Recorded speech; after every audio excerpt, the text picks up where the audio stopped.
En février dernier, nous recevions Émile Servan-Schreiber. Je m'y attendais pas, mais Émile, sous ses airs de pas y toucher, c'est l'homme le plus subversif qui soit en cette drôle de période. Un coquin de première, comme dirait ma sœur. Je m'explique. Son truc à Émile, c'est l'intelligence. J'ai toujours été fasciné par l'intelligence des autres. Ce qui explique aussi pourquoi aujourd'hui l'intelligence collective m'intéresse autant, c'est que ça repose entièrement sur comment bien utiliser l'intelligence des autres. Déjà, il dort pas, Émile. Et comme il aime pas être tout seul, son second truc, c'est le collectif. Genre, plus on est, mieux on pense. Et il passe sa vie à dire à tout le monde que être intelligent ensemble, non seulement c'est possible, mais ce serait même souhaitable. Alors attention, ensemble, il y a 2-3 critères quand même, parce que sinon on a vite fait de parler de la météo. Alors cette équation dit que l'intelligence d'un groupe dépend évidemment de 2 choses. 1, c'est évident, c'est l'intelligence de chacun dans le groupe.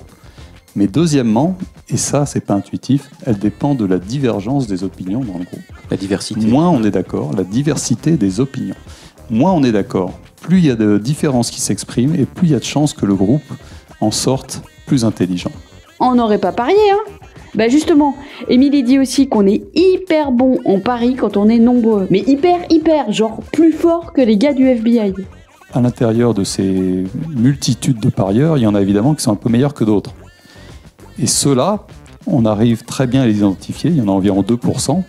C'est ce qu'on disait tout à l'heure. Ceux-là, ils sont très très bons en prévision, non pas parce qu'ils en savent plus que les autres, mais parce qu'ils ont une façon de penser différente, très spéciale.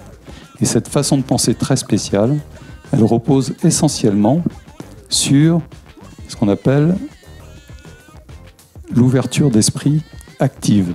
C'est-à-dire ce sont des gens qui vont activement chercher la contradiction parce qu'ils savent intimement, intuitivement, qu'ils ne savent pas tout. Et ce sont ces gens-là, cette ouverture d'esprit active, qui vont le mieux employer l'intelligence des autres pour combler leurs lacunes et du coup être capable de faire les prévisions les plus informées. Et ceux-là, quand on les met ensemble dans des petits groupes, on se rend compte qu'ils font non seulement aussi bien que les analystes professionnels de l'ESEA, mais ils font 30% mieux. Déjà là, il y a de quoi tomber du pactage, non ? Attends, la suite, c'est la cerise sur le pompon. C'est les MIT et Carnegie Mellon qui ont fait ces études il y a 10 ans. Ils ont découvert que c'était la proportion de femmes qui était le plus important comme facteur dans le QI du groupe. C'est pas la parité, c'est plus il y en a, mieux c'est. Alors, il est pas un peu coquin, Émile ? Qu'est-ce qui fait qu'un groupe est intelligent ?